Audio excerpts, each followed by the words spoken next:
Dear students, स्वागत है आपके अपने इस triple C NEET YouTube channel में।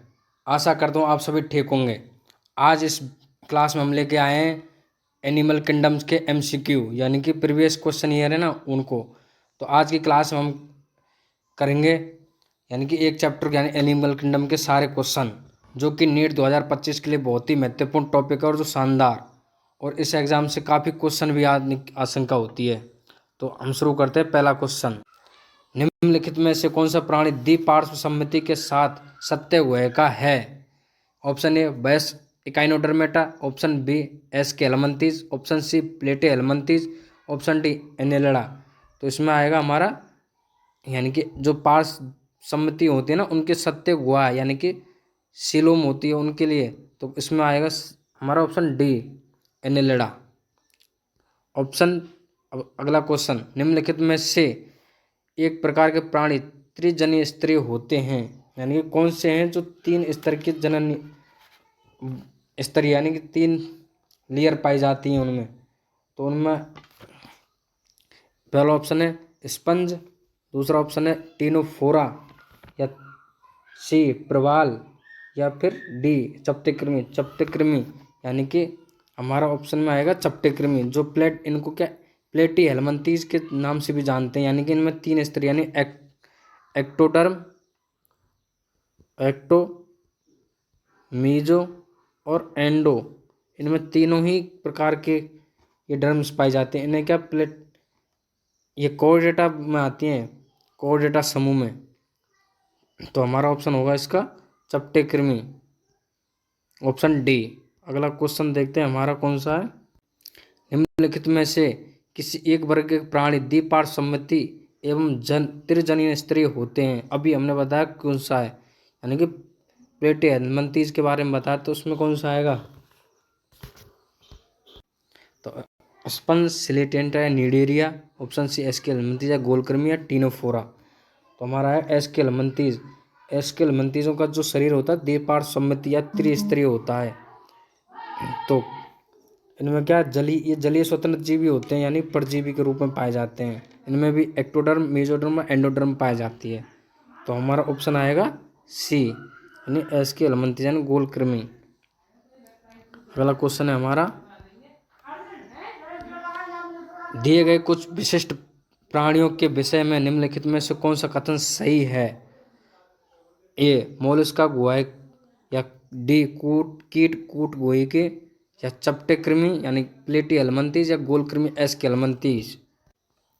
इनमें का जैसे कई कई सारे ए गुहे के भी जीव होते हैं जो ए गुहा के होते हैं, जिनमें दो देह गुहा अनुपस्थित होती है। उदाहरण के लिए जैसे पोरीफेरा, सिलेंट्रेटा, टीनोफोरा, प्लेटी हेलमंथीज। कुछ देह गुहे यानी जीवों में कूट गुहे का पाई जाती है जो वास्तविक नहीं होती है, अवास्तविक होती है। अतः उनके उदाहरण है एस्के हेलमंथीज, यानी कि जिनमें क्या एस्के हेलमंथीज, और वास्तविक गुहा में जो होते हैं वो आते हैं जैसे मीजोडर्म वगैरह आती है, उनमें आते हैं एनेलिडा, ऑर्थोपोडा, मोलस्का, जिनमें सत्य गुहा का पाई जाती है। जबकि चपटे और वह गोलकृमि होते हैं ना उनमें मिलती है कूट गुहे के।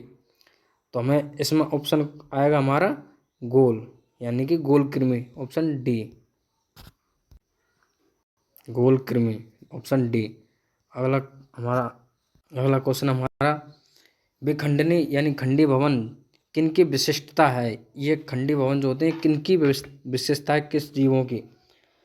तो हमारे को कहेगी प्लेटी हेलमंथीज, या आर्थ्रोपोडा, इकाइनोडर्मेटा तथा एनेलिडा तथा आर्थ्रोपोडा ये 800 हो गया सॉरी, या फिर मोलस्का तथा कॉर्डेटा।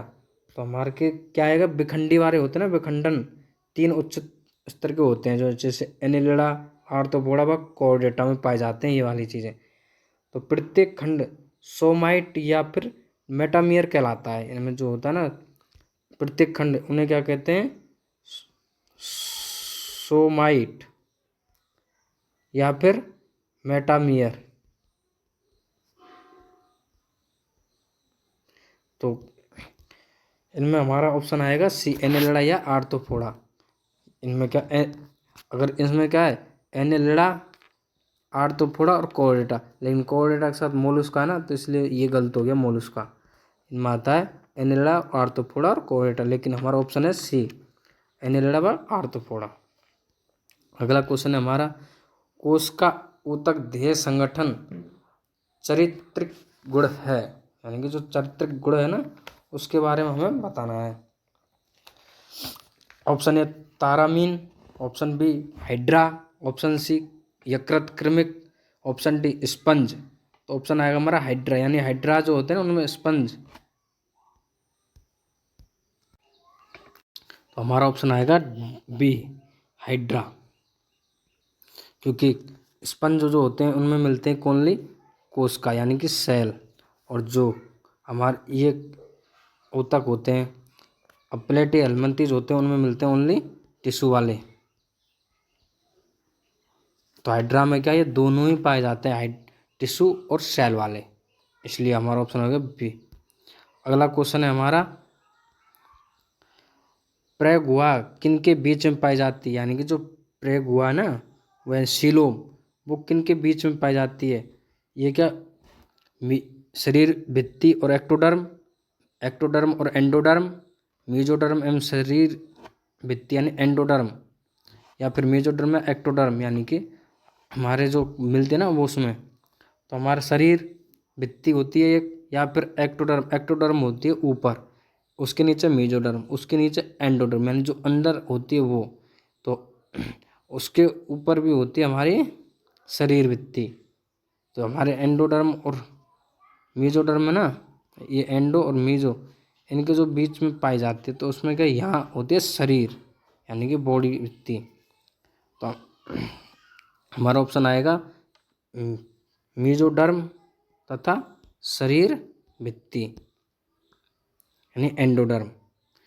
जो ये क्या द्रव से भरी हुई गुहिका है, जो रज्जु की व अधिक अकशेरुक के प्राणी होते हैं ना नॉन कोऑर्डिनेट, उनके शरीर की मुख्य है, मीजोडर्म तथा के बीच।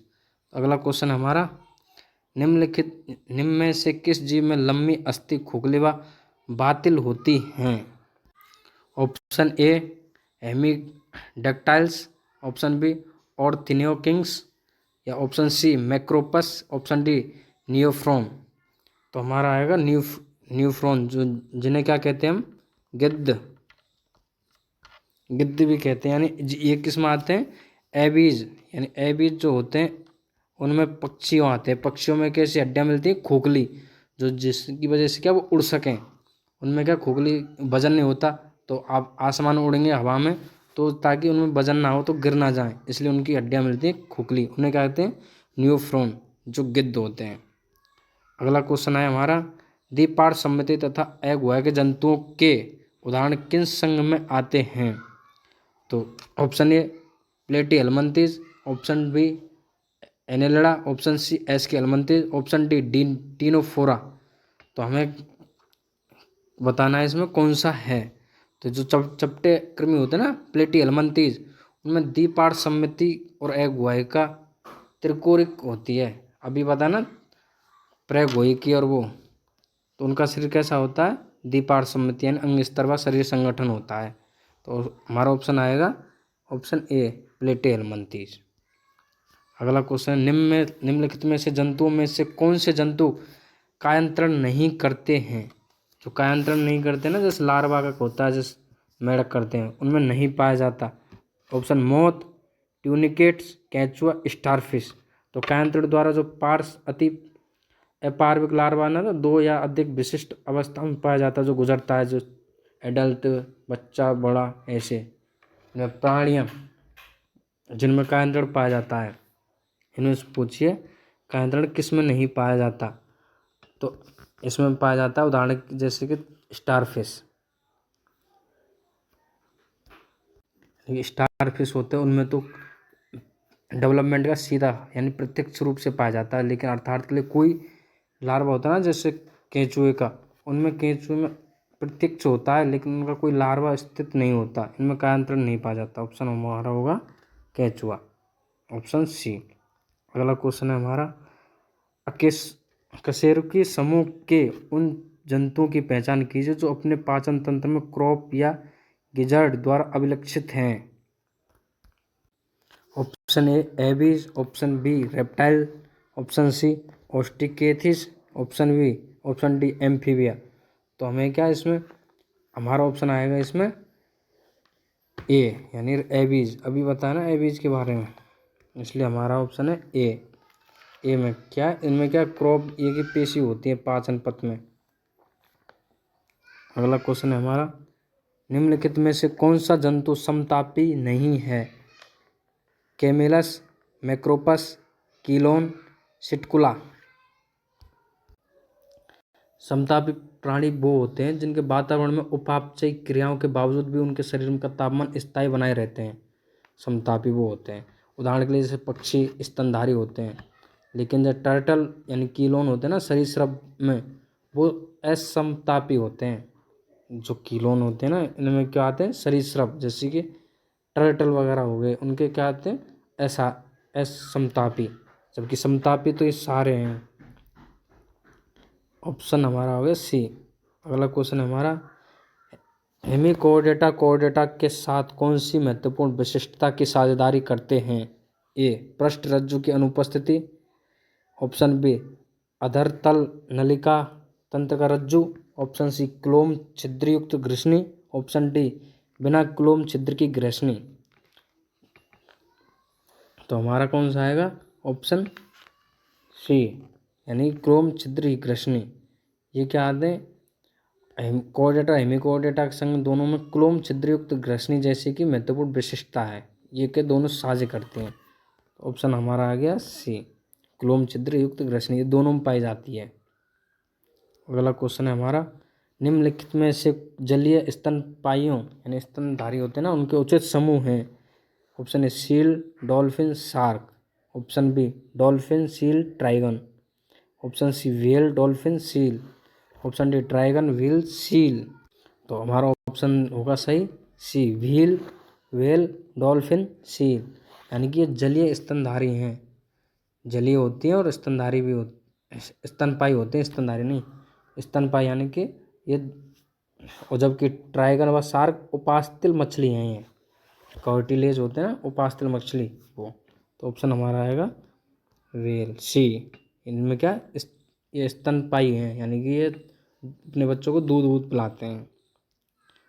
अगला क्वेश्चन है हमारा, निम्न में से घोड़े का गढ़ दर्शाता है? Option A activity, option B perissodactyl, option C caballus, option D ferrous.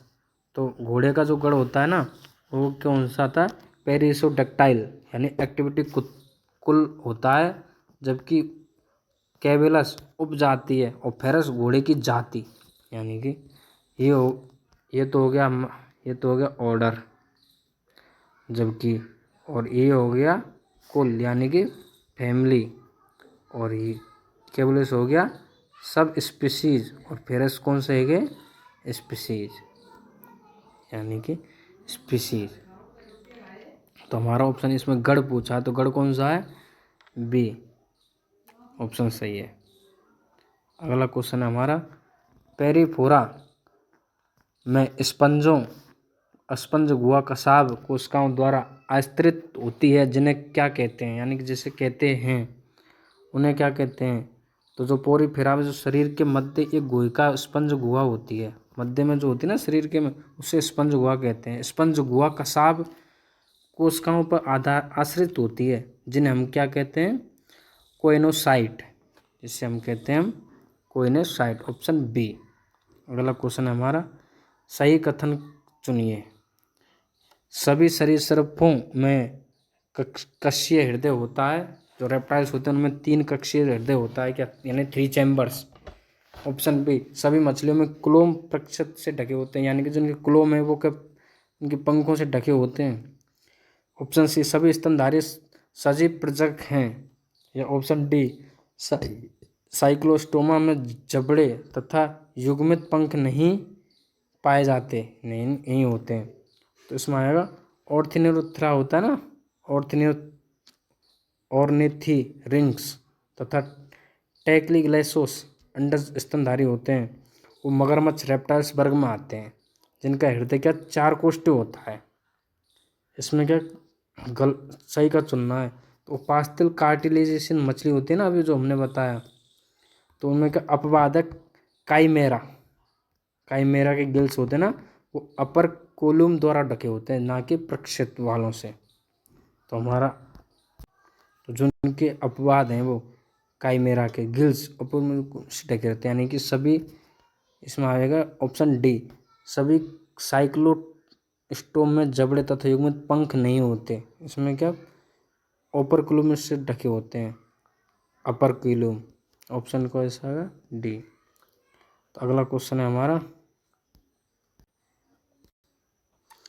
निम्नलिखित में से कौन सा जंतु सजीव प्रजक नहीं है, यानी विविरोपरस नहीं है। ए उड़न लोमड़ी, यानी कि चमगादड़ जैसे कहते हैं। ऑप्शन बी हाथी, ऑप्शन सी प्लेटिपस, या ऑप्शन डी व्हेल्स। जो सजीव प्रजक होते हैं ना, उनमें हमें पता, जो जो जंतु अंडे देने वाले होते हैं ना, उस स्तनधारी यानी प्रोटोथीरिया कहते हैं। उनके विपरीत होते हैं चमगादड़, जो कि हाथी व्हेल पूर्ण विकसित बच्चे को जन्म देते हैं, तथा ऐसे क्या होते हैं सजीव प्रजक, और सजीव प्रजकता दर्शाते हुए, तथा उनमें लार्वा को जन्म देते हैं, ना कि अंडों को। तो हमारे इसमें आएगा ये होते हैं ना प्लेटिपस, ये अंडे देने वाले एक स्तनधारी यानी प्रोथीरिया हैं, उनके विपरीत वो हैं। तो हमारा ऑप्शन आ जाएगा सी, प्लेटिपस। अगला क्वेश्चन है हमारा, बताए गए टैक्सोनॉमी में उसका चुनाव कीजिए जिसमें दोनों समुद्री तथा स्वच्छ जलीय जातियां होती हैं। Option A Echinodermata, option B Ctenophora, option C Cephalochordata, या ऑप्शन डी निडेरिया। तो हमारा आएगा इसमें जो सिलेंट्रेटा और निडेरिया होते हैं ना, उनके जंतु वो जलीय जंतु होते हैं, समुद्री जल में भी पाए जाते हैं, जबकि इकाइनोडर्मेटा और सेफलोकॉर्डेटा तथा टीनोफोरा समुद्री जंतु भी हैं। उनके निडेरिया संघ का हाइड्रा एक स्वच्छ जलीय जंतु है। उनमें का एक निडेरिया होता है ना, उनका एक हाइड्रा होता है, वो क्या स्वच्छ जलीय भी है। तो इसमें आएगा हमारा ऑप्शन डी, यानी निडेरिया। अगला, प्लेनेरिया में किसकी अधिक क्षमता होती है, यानी कि प्लेनेरिया होता है उसमें किसकी अधिक क्षमता होती है, यानी कि कायांतरण की, पुनरुत्पादन की, या पीढ़ी एकांतरण की, या जैव संदीप्ति की। इसमें होती है पुनः उत्पादन की, यानी पुनः बराबर बनते रहते हैं। जैसे किसी कहीं भी उनके घाव हो जाता तो तुरंत भर लेते हैं उनके बारे में, तो उनकी अपार क्षमता होती है ये। इनमें दोनों प्रकार की पुनरावर्ती क्षमता पाई जाती है, एपिमोर्फोसिस तथा अभिरूपांतरण, जिसमें किसी भी क्षतिग्रस्त भाग होता है ना, उन्हें पूर्ण तरीका से भर लेते हैं, यानी उनमें कोई भी चोट वोट लगती है ना, वो तुरंत उस चीज़ को वो कर लेते हैं, अपना भर लेते हैं। तो उनमें होती है ऑप्शन हमारा हो गया बी, यानी पुनर्उत्पादन की, ऑप्शन बी। अगला क्वेश्चन है हमारा, एक समुद्री उपास्थल मछली जो विद्युत धारा उत्पन्न कर सकती है वो कौन सी है, यानी प्रेटिसस, टोरपीडो, ट्राइगन, या स्कुलियोडोन। तो हमारा ऑप्शन आएगा इसमें टोरपीडो, जो एक लार्वा जल में गहराई में रहने वाली मछली है। ये बहुत गहराई में रहने वाली मछली है टोरपीडो, जिसके पृष्ठीय क्षेत्र ना उन पे एक दो जोड़ी यानी कि विद्युत अंग उपस्थित होते हैं, विद्युत अंग कहते हैं उन्हें, जिनसे निकलने वाली विद्युत धारा एक छोटे शिकार को मारने हेतु पर्याप्त है। यानी कि जो खाना खाते हैं ना भोजन करने के लिए, तो वो अपने आप को वो शिकार करने के लिए उस पर दो विद्युत अंग मिलते हैं, जिससे कि विद्युत धारा उत्पन्न होती है, जो शिकार को मारने के लिए काम करती है। यानी कि विद्युत अंगों का निर्माण पार्श्व पेशी पे होता है, यानी कि जो क्रेनिलियर तंत्रिकाओं से अक्षित होती हैं, क्रेनिलियर कीयर होती है ना, उनसे होती हैं। तो इसमें आएगा हमारा ऑप्शन बी, टोरपीडो, इस पर विद्युत अंग पाए जाते हैं। अगला क्वेश्चन है हमारा, निम्नलिखित में से कौन सा जंतु फाइलम ऑर्थोपोडा के अंतर्गत आता है।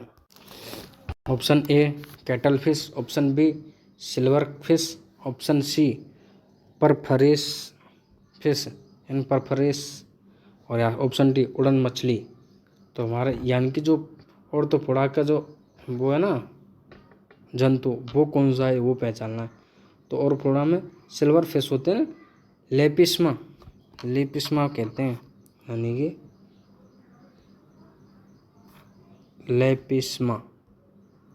लेपिस्मा ऑर्थोपोडा के अंतर्गत आती है। जबकि वो होते हैं ना कैटल फिश, ये आती है हमारी सीपिया, यानी कि सीपिया के अंतर्गत आती है सदस्य। पर एक आती है पाफरेस उड़न मछली, ये आती है पिसीज। ये दोनों किस्म आती है, ये आ जाइए हमारी पिसीज में। तो हमारा ऑप्शन आएगा इसमें सिल्वर फिश, यानी कि ऑप्शन सी बी। अगला क्वेश्चन देखते हैं, निम्नलिखित में से किन जीवों का समूह केवल लिंग द्वारा प्रजनन करता है? Option A Cnidaria, option B Porifera, option C Protozoa, option D Ctenophora. जो टीनोफोरा होते हैं ना, टीनोफोरा में अलैंगिक जनन अनुपस्थित होते हैं। लैंगिक तो होते हैं लेकिन अलैंगिक होते हैं, वो अनुपस्थित होते हैं।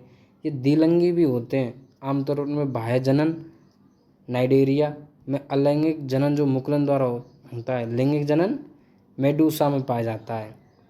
यानी कि अलैंगिक जनन तो इनमें प्रजनन अनुपस्थित होता है, लेकिन उनमें अलैंगिक जनन वाले अंग होते हैं ना, वो मुकुलन पोल्प में पाए जाते हैं, जबकि लैंगिक जनन मेडूसा में। तो इनमें क्या पोरीफेरा जो स्पंज, इनको क्या स्पंज में रखा है, स्पंज कहते हैं। तो इनका आंसर आएगा कौन सा? पोरीफेरा, सॉरी पोरीफेरा नहीं, टीनोफोरा, ऑप्शन डी टीनोफोरा। अगला क्वेश्चन है हमारा, आर्थ्रोपोडा में बाह्य कंकाल किसका बना होता है? आर्थ्रोपोडा में जो बाह्य एक्सटर्नल कंकाल है ना, वो किस चीज़ का बना होता है? तो वो होता है सेलुलोज, काइटिन, ग्लाइकोसाइमिन या फिर क्यूटिन का। तो उसमें आएगा आर्थ्रोपोडा में काइटिन का बना होता है। किसका? काइटिन का। तो हमारा ऑप्शन आएगा डी काइटिन का। ऑप्शन है हमारा अगला क्वेश्चन है, निम्न प्राणी में से किन के पाचन पथ में अतिरिक्त कष्ट जैसे क्रोप व पेशिड़ होते हैं? अभी हमने पढ़ा था ये। तो अपना अगला ऑप्शन है बोफो, बेलेनेट्रेपा या बेरंगस, option B Catla, Columba, Crocodylus, option C Pavo Psittacula Corvus, option D Corvus Columba chameleon. तो हमारा ऑप्शन आएगा इसमें सी, यानी पेबो जो होता है ना, पेबो सिटिकुला पावस। पक्षियों में पाचन पथ के अतिरिक्त कष्ट जैसे क्रोप तथा पेशड़ी होती है ना, ये पाचन पथ के अलावा भी हैं। ये इनमें भोजन के संग्रहण व मृदुकरण में, जबकि पेश होती है, क्रोप जो होता है ये संग्रहण यानी मृदुकरण में है, जबकि पेशड़ी होती है वो भोजन को पीसने तथा मंथन करने में सहायक होती है। तो हमारा ऑप्शन आएगा सी पेबो सिटिकुला या कार्बस। अगला है यह है आपके लिए, तोते, प्लेटिपस तथा कंगारू में कौन सा एक लक्षण समान पाया जाता है? ये तुम्हें बताना है। अंडप्रजकता, दंतवहनी जबड़े, समतापता या कार्यशीलता यानी गुदा बक्षी पूंछ, इनमें कौन सा मिलेगा ये हमें बताना है। तो आशा करता हूँ आपको क्लास बहुत अच्छी लगी होगी। तो इसी प्रकार से हर रोज़ एक नया टॉपिक के साथ में MCQ लेके आ रहे हैं। तो आप लोग ज़्यादा से ज़्यादा लाइक करें, कमेंट करें, कमेंट में ज़रूर आंसर दें, और कमेंट में आंसर भी दें और दोस्तों के साथ शेयर करें, ताकि उन्हें भी पता चले कि किस प्रकार की क्लासें हमारी चल रही हैं। तो इसीलिए बहुत बहुत धन्यवाद आपके लिए। Thank you.